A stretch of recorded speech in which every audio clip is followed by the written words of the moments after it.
bọ́dún tí ń gorí ọdún ni ọlọ́jọ́ ń kájọ́, bóṣù tí ń gorí oṣù ni àkókò ń lọ síwájú láì wẹ̀yìn wò. Ọdún yìí ti ń kásẹ̀ nílẹ̀, à ń wọnú ọdún tuntun. Kí gbogbo alààyè ó ṣọpẹ́, oore Elédùà ó tọ́pẹ́, ó tọ́ ká fijọ́ àtìyìn dúpẹ́. Tòró ń gan lọ́bọ ọlọ́pẹ́ tí gbogbo ìyìn àti gbogbo ọpẹ́ yẹ. Ìjíjà lọ́dún yìí ṣùgbọ́n kò dà wá lóminú àgbọnù.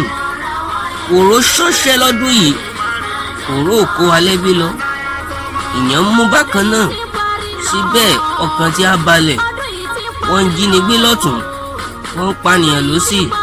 À ń fetí gbọ́ ni, kò kàn wá, kò kọjú ló mọ̀. Ẹni ó kàn ló mọ̀. K'Ọlọ́run dáwọ́ ẹ̀ dúró Nàìjíríà. Lójoojúmọ́ ni mẹ̀kúnnù ń jíríyà. Màláíkà alákòóso ọdún tuntun, dákun dábọ̀ má ò tiẹ̀ ṣe kó wá. Bá wa ṣe lọ́dún ìbùkún àti ayọ̀. Alágbẹ̀dẹ ọ̀run rọ ọdún tuntun lọ́dún rẹ fún wa. Ṣe lọ́dún tí ó mómi jẹ mẹ̀kúnnù nù. Ọ̀bángíjì ọba Ṣèyí Òwò, bá wa káṣẹ́ àwọn ọ̀dájú olórí nílẹ̀. Kíjọba jẹbárun ó dìtàn, kíjọba máyédẹrùn gunrí àlééfà. Bí ọdún yìí ti ń lọ sópin, kí ìbànújẹ́ ayẹwo dópin.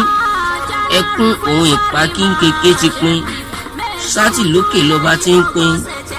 Tó bá wà nínú ìpín, Èdùmàrè ó bá a fòpin sí.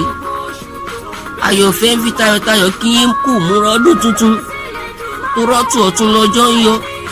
Bí ojúmọ́ bá mọ́, sánmọ̀ àgbáwọ̀ tuntun wọ̀.